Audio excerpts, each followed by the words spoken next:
I'm Frank Hanna. I'm a retired licensed mental health counselor in Florida. I was formerly president of Florida Mental Health Counselors Association, and that's really what I wanted to talk about a little bit today. My memories of being president. Now realize that this was something like 17 years ago, 18, 19 years ago.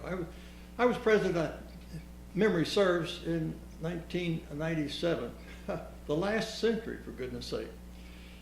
And when I think about my term in office there, what consumed my activities at that time was an unpleasant task. We had been a part of the Florida Counseling Association since our inception. And it came to pass that, in my judgment, this was not a good idea. Now this came about because, interestingly enough, a member of the organization wrote me a letter one time as president and said, I have a problem. The counseling, the exam that we have to take to be a licensed mental health counselor includes questions that don't have anything to do with our profession. And I'd passed my exam many years before that, so I was not up with that, but checked into it, and she was right. I said, well, this is not a good idea. So using the bully pulpit of the presidency, I wrote an article for the newsletter, which we published at that time. That was way before the internet, and we had hard copies that we mailed to our members.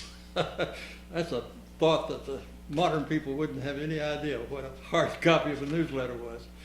Anyway, published this newsletter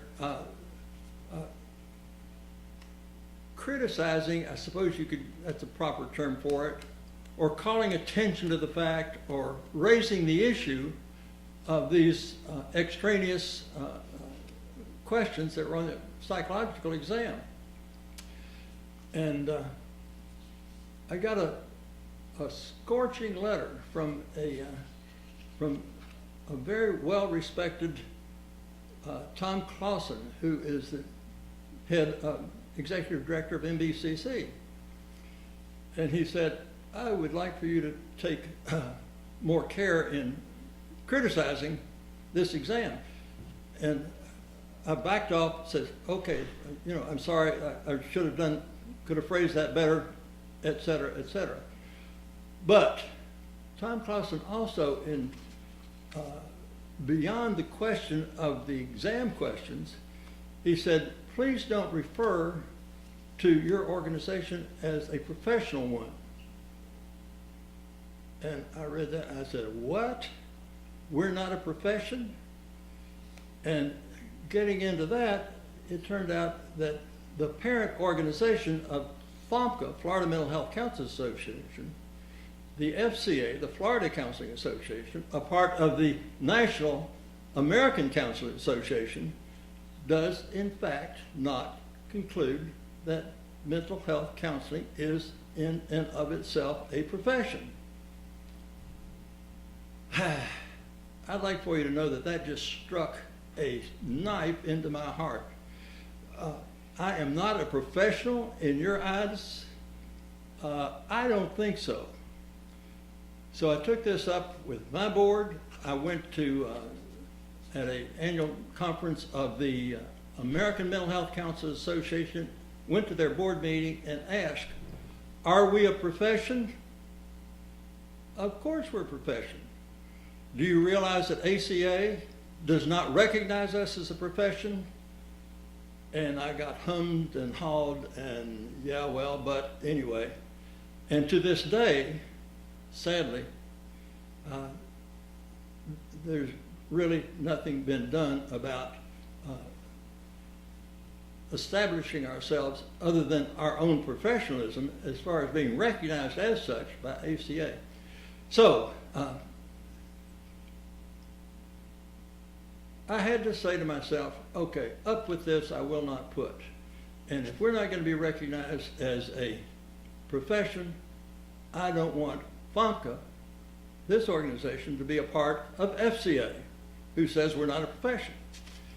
And so the rest of my presidency was involved in first canvassing all our members to see whether we wanted to stay with FCA or not, what the legalities of it would be, what the ins and outs of separating one major organization, FMHCA, from its parent organization, which had run very smoothly for quite some time. There were some logistical issues between FCA and Florida Counseling Association. Like the Florida Counseling Association has a number of different organizations, two major ones, FMHCA and the school counselors, and then a number of smaller organizations, all very worthy in and of themselves, but very minor, very small minor in terms of members, not minor in terms of their mission, but their membership. But everybody got one vote. FMHCA did not even have a position on the executive administrative issues involved with FCA. We just didn't have representation. There was no representation for us. So with all of that going on, but mainly because we were not recognized as a profession in itself, I continued to push on getting this separated. We took the poll of membership. It was predominantly, decidedly, having explained the issues that were involved, main of which was professional identity, the idea was supported to separate from FCA. And it was not an easy task to do. I had, certainly wasn't hate mail, that's absolutely the wrong designation from it, but I remember one particularly scorching letter that listed all the reasons why we should not separate from FCA, suggesting that I start another organization and do whatever I wanted to with it, but to leave FMHCA alone under FCA, which I thought was kind of interesting because my own personal history prior to coming with FMHCA was that I was a member of a different organization, the Florida Society of Psychotherapists, which no longer existed. It went out of existence. So still looking to have a professional identity with a professional organization. I got into FMHCA and have been very happy with doing so since then. But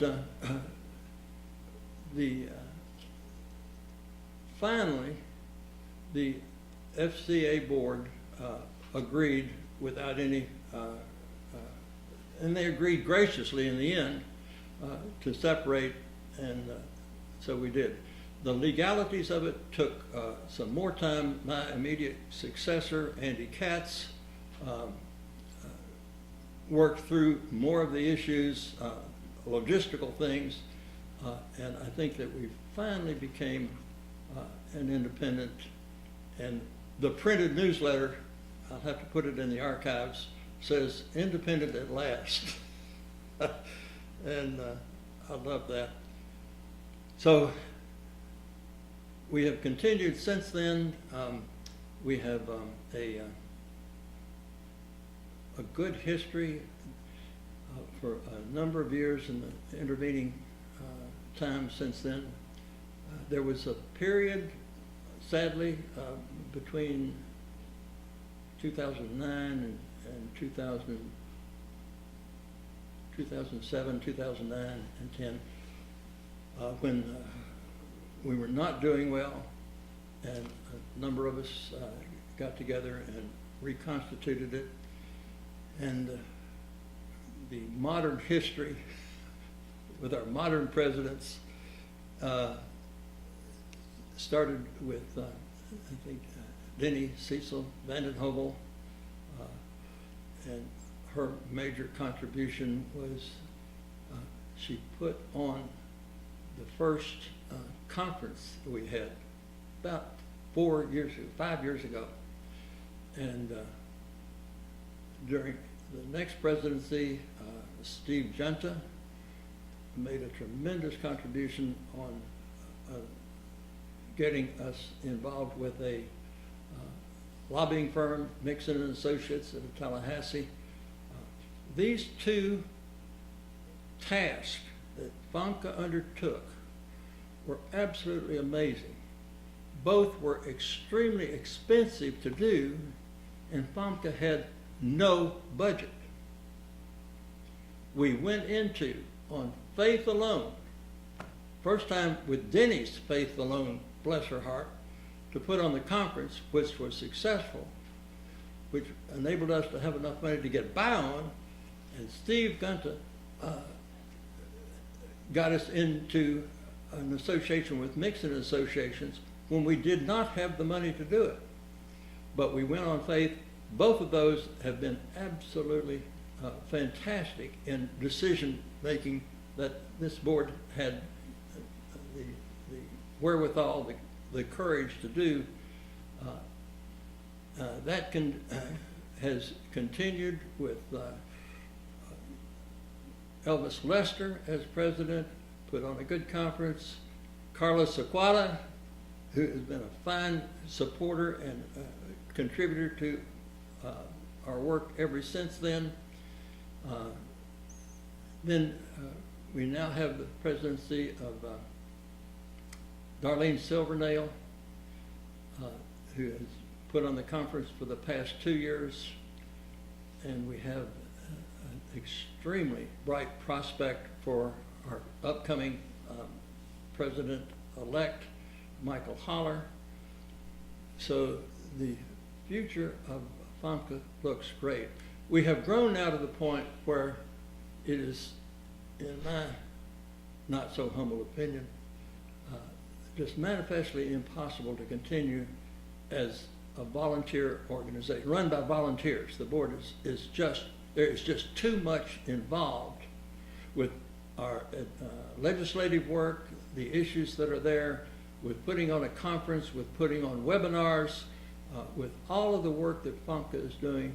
It is too large a job for volunteers. So we're looking at, considering, and I hope we'll move very shortly toward putting the administrative work in the hands of a paid executive director with a paid staff, and leaving the policy and procedure, not the procedures. Procedures will go with the executive director, but the policies will, of course, always be continued by the board of directors and under the leadership of the fine presidents that we have been very fortunate to have for the last several years. At the conference this year with, that we're attending as we speak, we had a past president's breakfast today, and it was a delight to see some of the older presidents. I like to refer to them as the ancient presidents, and then the modern presidents since we separated from FCA. But at the top of the little list that I had, it said, "This is our 17th year of independence."